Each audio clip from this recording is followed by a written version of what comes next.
Next है reactivity toward hydrogen. जितना भी एलिमेंट है ग्रुप 17 का वो रिएक्ट कर सकता है हाइड्रोजन से एंड बनाता है हाइड्रोजन हैलाइड, जिसको कि शॉर्टकट में HX बोलते हैं। बट एफिनिटी जो होता है हाइड्रोजन के लिए मतलब कि फ्लोरीन का सबसे ज़्यादा रहता है, फिर क्लोरीन का कम होता है, फिर और भी मतलब कि डाउन द ग्रुप जाते हैं तो एफिनिटी कम होते जाता है हाइड्रोजन की तरफ। नेक्स्ट है हाइड्रोजन हैलाइड को जब हम वाटर से रिएक्ट करवाएंगे तो हाइड्रोहेलिक एसिड का फॉर्मेशन होगा।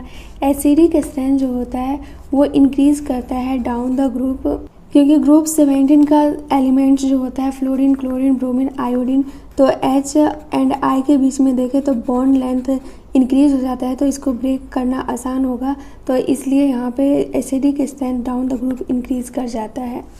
नेक्स्ट है स्टेबिलिटी जो होता है वो डिक्रीज कर जाता है down the group hydrogen halide का, क्योंकि बॉन्ड डिसोसिएशन इंथैल्पी जो होता है वो डिक्रीज कर जाता है।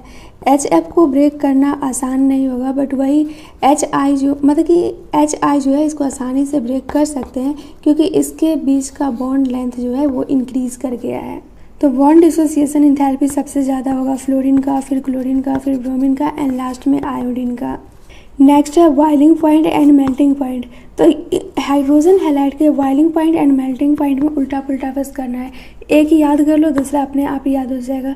तो बॉइलिंग पॉइंट के लिए मैं सिंपल याद की थी, ग्रुप 17 का एलिमेंट होता है फ्लोरीन, क्लोरीन, ब्रोमीन, आयोडीन।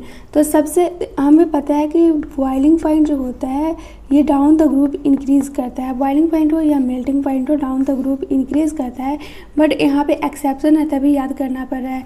तो यहाँ पे सबसे ज़्यादा बॉइलिंग पॉइंट हमें याद रखना है कि HF का होगा, एंड HF के बाद डायरेक्ट बेस पे चले जाएंगे तो ये HI होगा। तो HF है, उसके बाद HI का है, एंड फिर हमें पता है डाउन द ग्रुप जाने पे बॉइलिंग पॉइंट इंक्रीज़ करता है, तो वही ट्रेंड को फॉलो करेंगे। फिर VR का सबसे ज़्यादा होगा एंड फिर CL का होगा। मेल्टिंग पॉइंट में दोनों का सेम है, HBr एंड HCl का, बस यहाँ पे उल्टा पुल्टा करना है। HI बाद में है तो इसको पहले लिख देंगे एंड HF पहले है तो उसको बाद में लिख देंगे। नेक्स्ट है pKa वैल्यू। तो pKa वैल्यू जो होता है ये इन्वर्सली प्रोपोर्शनल होता है एसिड का, मतलब कि एसिडिक स्ट्रेंथ इंक्रीज करेगा तो pKa वैल्यू डिक्रीज करेगा। तो NCERT में pKa वैल्यू का ऑर्डर दिया गया है, तो वही एसिडिक स्ट्रेंथ का ऑर्डर देखें तो इसका उल्टा हो जाता है। सबसे ज़्यादा एसिडिक HI होगा, फिर Br होगा, फिर Cl होगा, फिर F होगा, एंड वही pKa वैल्यू देखें तो सबसे ज़्यादा HF का होगा, फिर Cl का होगा, फिर Br का होगा एंड फिर HI का होगा। नेक्स्ट है reactivity toward oxygen. Halogen form करता है बहुत सारा ऑक्साइड ऑक्सीजन के साथ, बट इसमें जितना भी ऑक्साइड रहता है जनरली अनस्टेबल होता है। फ्लोरीन फॉर्म करता है 2 oxide OF2 and O2F2, and इसमें ओनली OF2 जो रहता है ये थर्मली स्टेबल रहता है। नेक्स्ट है ये फ्लोरीन जो 2 ऑक्साइड का फॉर्मेशन कर रहा है, इसको बोला जाता है ऑक्सीजन फ्लोराइड्स, क्योंकि फ्लोरीन का इलेक्ट्रोनिगेटिविटी हाई होता है कंपेयर टू ऑक्सीजन, इसलिए दोनों को स्ट्रॉन्ग फ्लोरीनेटिंग एजेंट बोला गया है।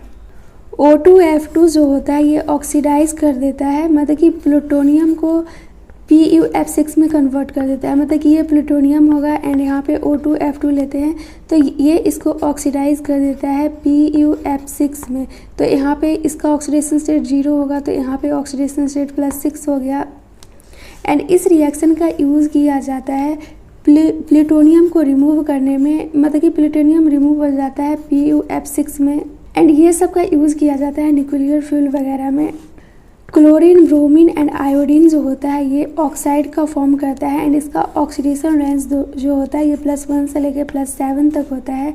नेक्स्ट है combination of kinetic and thermodynamic factor lead to, मतलब कि स्टेबिलिटी जो होता है हैलोजन ऑक्साइड का वो डिक्रीज़ कर जाता है। सबसे ज़्यादा होता है आयोडीन का, फिर होता है क्लोरीन का, फिर होता है ब्रोमीन का, तो सबसे लास्ट में ब्रोमीन का होता है। तो अब सबका रीज़न देखते हैं कि आयोडीन का क्यों ज़्यादा है एंड ब्रोमीन का क्यों कम है। हैलोजन ऑक्साइड में सबसे ज़्यादा स्टेबिलिटी है आयोडीन ऑक्साइड का, वो इसलिए कि आयोडीन एंड O2 के बीच में जो बॉन्ड रहता है इसके पास पॉलराइजेबिलिटी जो रहता है ये बहुत ही ज़्यादा रहता है। एंड नेक्स्ट दिया गया है क्लोरीन के बारे में। तो क्लोरीन जो है ये मल्टीपल बॉन्ड का फॉर्मेशन करता है, मतलब कि क्लोरीन एंड ऑक्सीजन के बीच में मल्टीपल बॉन्ड का फॉर्मेशन होता है, वो इसलिए कि इसके पास d ऑर्बिटल प्रेजेंट रहता है, जिसके वजह से स्टेबिलिटी इंक्रीज कर जाता है। अब वह एंड ब्रोमीन का बात करें तो ब्रोमीन में दोनों कैरेक्टरिस्टिक्स जो रहता है वो अब्सेंट रहता है, इसलिए इसका स्टेबिलिटी जो रहता है वो डिक्रीज कर जाता है। तो इसलिए स्टेबिलिटी ऑफ ऑक्साइड सबसे ज़्यादा आयोडीन का है, फिर क्लोरीन का है एंड फिर ब्रोमीन का है। जो कैरेक्टरिस्टिक ये दोनों में प्रेजेंट रहता है ये इसमें अब्सेंट रहता है। एंड फिर नेक्स्ट बोला गया कि हायर ऑक्साइड जो रहता है हैलोजन का वो मोर स्टेबल रहता है कंपेयर टू लोअर से। नेक्स्ट है क्लोरीन ऑक्साइड का एग्जांपल यहाँ पे दिया गया है Cl2O, ClO2, Cl2O6 and Cl2O7। ये सब हाईली रिएक्टिव ऑक्सीडाइजिंग एजेंट होता है एंड ये एक्सप्लोजन वगैरह कर सकता है। ClO2 का यूज़ होता है as a bleaching agent for paper pulp, textile and water treatment वगैरह में। नेक्स्ट है ब्रोमीन ऑक्साइड। ब्रोमीन ऑक्साइड में आता है VrO2, VrO2, VrO3। ये सब लिस्ट स्टेबल हैलोजन ऑक्साइड होता है एंड ये एग्जिस्ट करता है ओनली लो टेम्परेचर पे। NCERT में डायरेक्ट लिखा है only low temperature. And bromine oxide जो होता है ये बहुत ही ज़्यादा पावरफुल ऑक्सीडाइजिंग एजेंट होता है। नेक्स्ट है आयोडीन ऑक्साइड। आयोडीन ऑक्साइड में आता है I2O4, I2O5 एंड I2O7। ये जो होता है ये इनसॉल्युबल सॉलिड होता है एंड डिकम्पोज कर जाता है हीट करने पे। I2O5 जो होता है ये बहुत ही ज़्यादा अच्छा ऑक्सीडाइजिंग एजेंट होता है एंड इसका यूज़ किया जाता है कार्बन मोनोऑक्साइड के एस्टिमेशन वगैरह में। नेक्स्ट है रिएक्टिविटी टूवर्ड्स मेटल। तो हैलोजन रिएक्ट करता है मेटल से एंड फॉर्म करता है मेटल हैलाइड्स। यहाँ पे एग्जांपल दिया गया है मैग्नीशियम मेटल है एंड ये रिएक्ट कर रहा है हैलोजन से, तो यहाँ पे फॉर्मेशन हो रहा है MgVr2 का, तो इसको बोलते हैं मतलब कि ये हो गया MX2। आयोनिक कैरेक्टर जो होता है ये इन्वर्सली प्रोपोर्शनल होता है कोवैलेंट कैरेक्टर का। आयोनिक कैरेक्टर इंक्रीज करेगा तो कोवैलेंट कैरेक्टर डिक्रीज करेगा। तो आयोनिक कैरेक्टर जो हैलाइड्स का होता है वो डिक्रीज कर जाता है। ये ऑर्डर में यहाँ पे सबसे ज़्यादा कोवैलेंट कैरेक्टर होगा फ्लोरीन का, फिर क्लोरीन का, फिर ब्रोमीन का एंड फिर आयोडीन का एंड ये पता है मेटल हैलाइड्स है। एंड फिर यहाँ पे बोला गया है कि मेटल पे जितना ज़्यादा ऑक्सीडेशन स्टेट होगा उतना ज़्यादा कोवैलेंट कैरेक्टर होगा। तो हाँ, जितना ज़्यादा पॉजिटिव चार्ज होगा उतना ज़्यादा कोवैलेंट कैरेक्टर होगा, क्योंकि कोवैलेंट के लिए कैटायंस होना चाहिए, स्मॉल होना चाहिए एंड उस पर चार्ज जितना ज़्यादा रहेगा उतना ज़्यादा वो स्मॉल होगा। तो यहाँ पे एग्जांपल देख सकते हैं SnCl4, PbCl4, SbCl5 and UF6। ये सब जो है ये सब में ज़्यादा कोवैलेंट है compare to SnCl2, PbCl2, SbCl3 and UF4।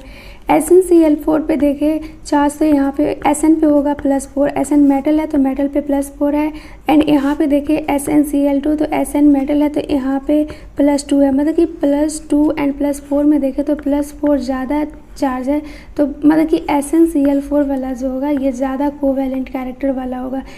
And यहाँ पे एग्जांपल ले PbCl4 एंड PbCl2 का। तो यहाँ पे चार्ज देखेंगे तो Pb पे +4 होगा एंड Pb पे +2 होगा, तो more charge more covalent character. तो PbCl4 का ज़्यादा कोवैलेंट कैरेक्टर होगा कंपेयर टू PbCl2 से। फिर दिया गया है SbCl5 एंड SbCl3। तो इस पे ऑक्सीडेशन स्टेट देखें तो ये +3 होगा एंड इस पे +5 होगा, तो more charge more covalent character. Next है reactivity of halogen toward other halogen, मतलब कि यहाँ पे बात किया जा रहा है इंटर हैलोजन का।